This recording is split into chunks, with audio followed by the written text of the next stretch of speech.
Good afternoon, everyone. What a great, please have a seat. It's a great honor to be here. I just told Gabrielle that when she's the leading public figure in this country and I show up, promise she won't say Joe who is outside. You say Joe Biden, remember, just remember me, okay? Promise? All right. Chancellor Davidson, Vice Chancellor Bartholomew, thank you for hosting us today on this beautiful campus of Ulster University. I came here in '91 in this neighborhood, and you couldn't have a glass building like this here in this neighborhood. I don't think it would have stood up very well. But things are changing. Lord Mayor Black and Secretary of State of Northern Ireland, Heaton Harris, thank you for the welcome to Belfast. And Mr. Speaker and leaders of Northern Ireland's leading 5 political parties, I was honored to welcome you to the White House a few weeks ago, and it's wonderful to see all of you again today. And Ambassador Hartley, thank you for your outstanding work leading our mission to the UK. Ambassador Hartley is an old friend and the former ambassador from Great Britain to the United States. The home of that ambassador and the embassy is along the fence line of the Vice President's residence, which I lived in for 8 years. And the Vice President and I became friends with the ambassador. And his last trip back home before he came back to Washington to serve out the final few months of his term, he told me he was going to bring something back for me. And so I didn't know what he had in mind. But when he came back, we had him over the house. We spent some time together, he and his wife and I and my wife. And he brought back a book with a photograph on the front of the book.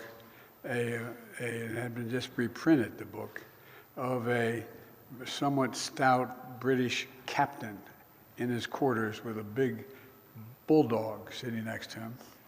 And his name was Captain George Biden, because he used to always kid me and saying, you know, Biden's English. You talk about the Irish, Biden's English. And he told me that he went back and he had the Lord Admiralty, this is God's true story, check. And my great 1840, I think it was 1842, could have been 1828, I can't remember, it's one of those 2 dates, had written the rules of mutiny for the British Navy. And I said, well, at least that part's consistent, Reverend, mutiny. But anyway, he used to always kid me when I'd say, talk about, he'd say, yeah, you talk about the Irish. He said, you're English, just remember that. Then I found out, my sister and I found out the name Robinette, my middle name's Robinette. I thought that all those years it was French. They must have been Huguenots because they came to Great Britain in the 1700s somewhere along the way, and they're all from Nottingham. So I don't know what the hell's going on here. You come back, it's confusing. And anyway, Consul General Iran and Envoy, Special Envoy Joe Kennedy, thank you for your efforts to continue deepening and strengthening the ties between Northern Ireland and the United States. It's good to see Belfast, a city that's alive with commerce, art, and I would argue inspiration. The dividends of peace are all around us, and this very campus is situated in an intersection where conflict and bloodshed once held a terrible sway. The idea, as I said, to have a glass building here when I was here in '91 was highly unlikely. Where barbed wire once sliced up the city, today we find a cathedral of learning, built of glass, and let the shine light out in and out.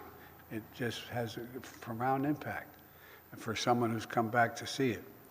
You know, it's an incredible testament to the power and the possibilities of peace. 25 years ago this week, the landmark Belfast Good Friday Agreement was signed. And it wasn't easy. I was a United States Senator at the time, and I worked very closely with my good friend George Mitchell, who will be here, I believe, in a couple days. And there were no guarantees that the deal on paper would hold. No guarantees that it would be able to deliver the progress we celebrate today. It took long, hard years of work to get to this place. It took a people willing to come together in good faith and to risk boldly for the future. Leaders of peace like John Hume and David Trimble and David Irvine and Monica McWilliams and Mary Robinson, etc. They were all people that I got to meet back then. And it took people all across Northern Ireland who made the choice to work for a brighter and a shared future. At the time, it seemed so distant, some of it. It seemed so distant. First, at the ballot box, an everyday sense, the acts of seeing each other through the lens of a common humanity, which again, when I first came here as a young senator, didn't seem like it was realistic. It took pioneering women across all communities and parties that said enough, enough, and demanded change, as well as a seat at the negotiating table, including through the Northern Ireland Women's Coalition. And it took a determined effort of my good friend, someone who embodies the country's commitment to all the people in this region, Senator George Mitchell. And, you know, his time serving as special envoy for Northern Ireland is one of the great examples in history of the right person for the right job at the right time, in my view.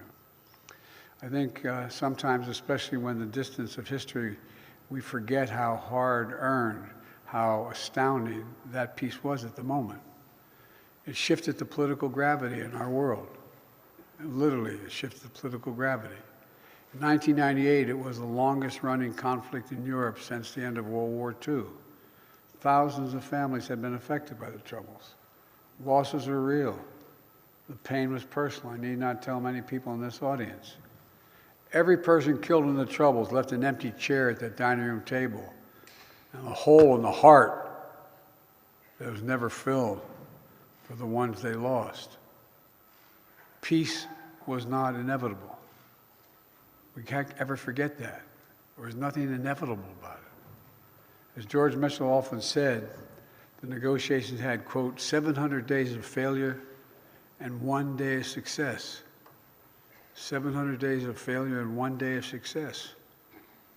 But they kept going because George and all the many others never stopped believing that success was possible.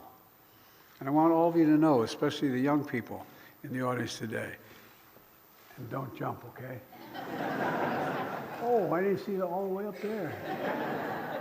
As my father would say, please excuse my back, I apologize. But all kidding aside, the American people are with you. Every step of the way, it's real. Those of you who've been to America know that there is a large population that is invested in what happens here, that cares a great deal about what happens here.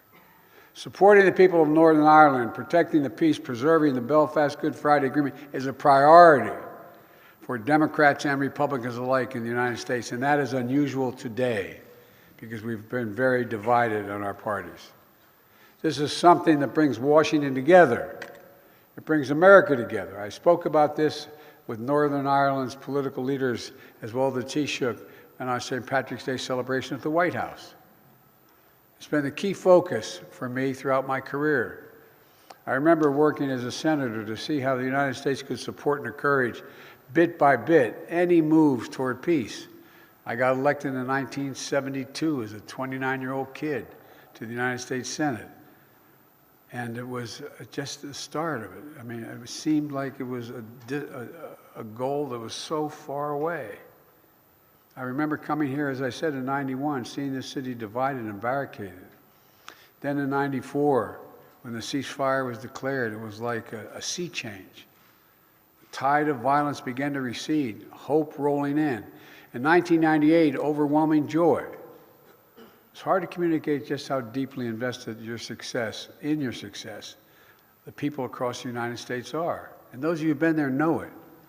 You know it. I'm not making this up. This is real. It's almost people can taste it. The family ties, the pride, and those Ulster-Scots immigrants, those Ulster-Scots immigrants who helped found and build my country. They run very deep, very deep. Men born in Ulster were among those who signed the Declaration of Independence in the United States, pledging their lives, their fortunes, and their sacred honor for freedom's cause. The man who printed the revolutionary document was John Dunlap. He hailed from County Tyrone, and countless others established new lives of opportunity across the Atlantic, planting farms, founding communities, starting businesses, never forgetting their connection to this island. As a matter of fact, as you walk into my office in the Oval Office in the United States Capitol, guess what? You know who founded and designed and built the White House? An Irishman. No, not a joke. Not a joke. Passing it down generation after generation. Your history is our history. But even more important, your future is America's future. Today's Belfast is the beating heart of Northern Ireland and is poised to drive unprecedented economic opportunity and investment from communities across the UK, across Ireland, and across the United States. The simple truth is that peace and economic opportunity go together. Peace and economic opportunity go together. In the 25 years since the Good Friday Agreement, Northern Ireland's gross domestic product has literally doubled. Doubled. And I predict to you, if things continue to move in the right direction, it will more than triple. There are scores of major American corporations wanting to come here, wanting to invest. Many have already made homes in Northern Ireland, employing over 30,000 people. And in just the past decade, American business has generated almost $2 billion in investment in the region. $2 billion. Today, Northern Ireland is a churn of creativity, art, poetry, theater. Some of our favorite television shows, the movies are filmed here, as you know. And I understand the star of the recent Oscar-winning film and someone of Belfast barista, James Martin, is here today. James, where are you?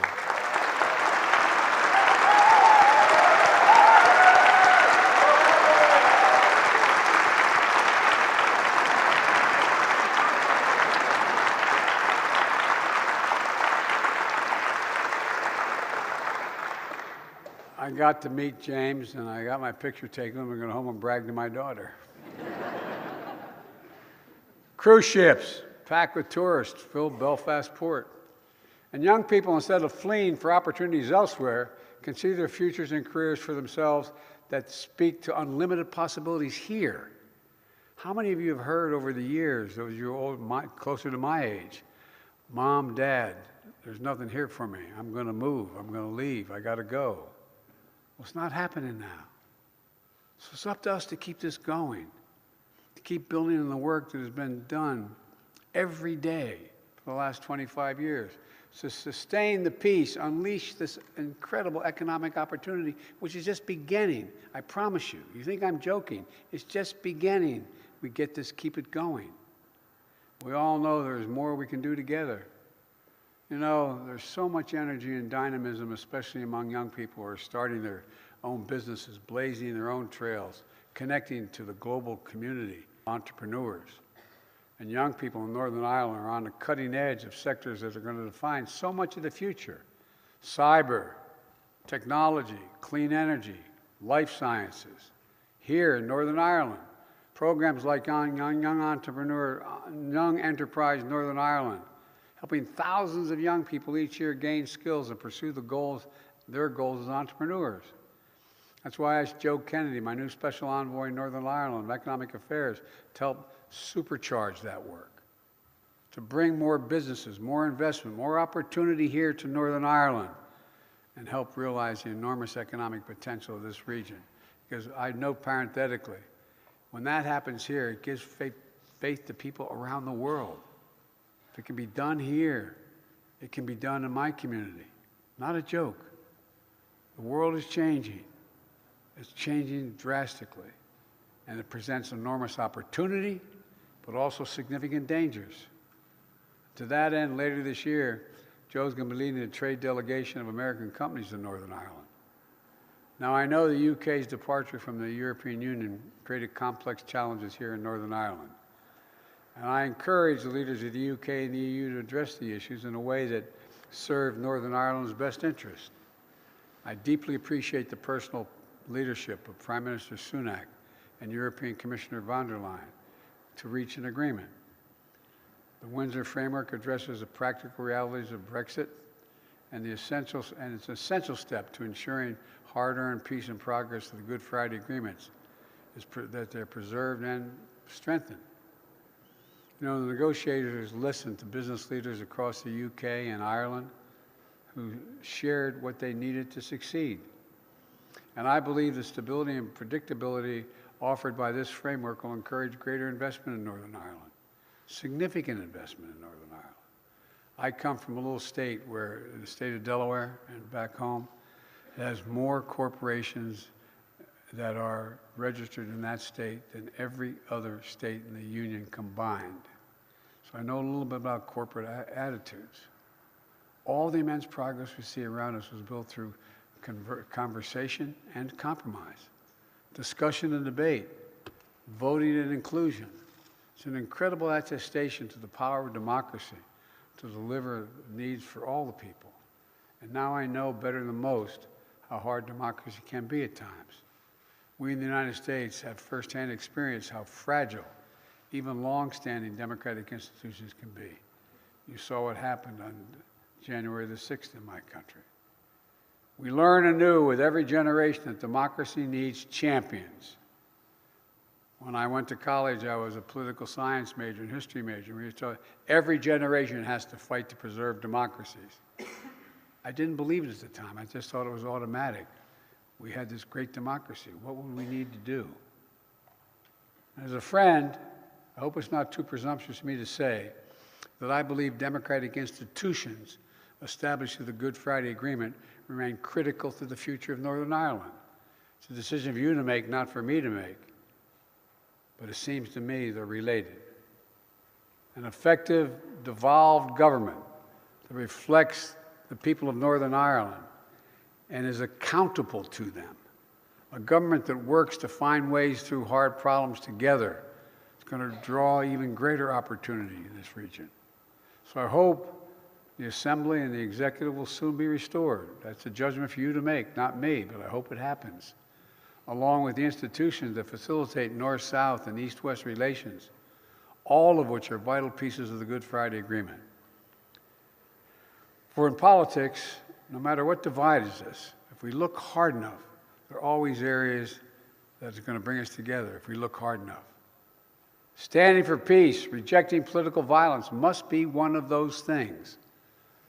So I want to once more recognize the way the leaders of Northern Ireland's major political parties come together in the wake of attempted murder of Detective Chief Inspector Caldwell to show that the enemies of peace will not prevail.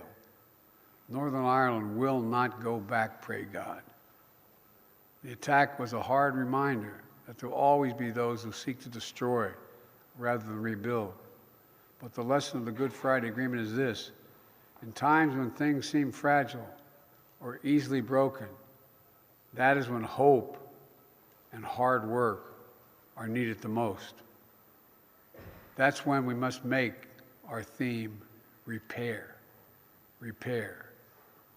And in Holy Easter season, this season, when all Christians celebrate renewal and life, the Good Friday Agreement showed us that there is hope for repair, even in the most awful breakages. You know, it helped people all around the world to hope for renewal and progress in their own lives. And most of all, allowed an entire generation of young people in Northern Ireland and across the UK and the Republic of Ireland to grow up in a society mended by connection, made stronger by independence, interdependence, and respect. Young people like Gabrielle, who we just heard from earlier. Her success and her opportunities have been underwritten by the Good Friday Agreement. Young people like Jordan Graham, born less than 3 weeks after the agreement was signed in 1998. His whole life is unfolded under the wing of peace which means not quite 25 years of age, he's been able to build an expertise in branding and marketing that he's used to help grow local businesses, support startups, consult for charities. Young people like Amy Clint, born in 2000, whose parents like to tell the story about how she came home from her first day of secondary school and asked, "What's the difference between a Protestant and a Catholic? What's the difference between a Protestant and a Catholic?" She didn't grow up thinking in sectarian divides. She grew up thinking about how she should support her beloved brother and other children with autism. Today, Amy's social enterprise has donated more than 5,000 copies of her book to schools across Northern Ireland to help children better understand autism and to learn to treat others with kindness and respect.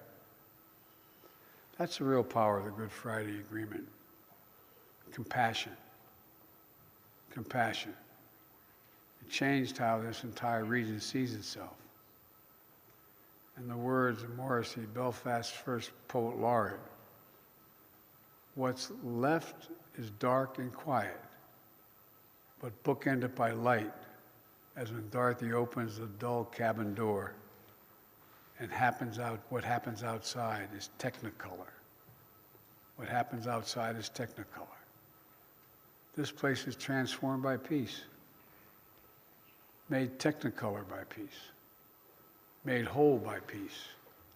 So today, I come to Belfast to pledge to all the people of Northern Ireland, the United States of America will continue to be your partner in building the future the young people of our world deserve.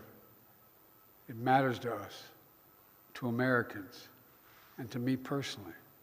It genuinely matters if you've traveled my country. So let's celebrate 25 extraordinary years by recommitting to renewal, repair, by making this exceptional peace the birthright of every child in Northern Ireland for all the days to come. That's what we should be doing. God willing, you'll be able to do it. Thank you all for listening, and may God bring you the peace we need. Thank you.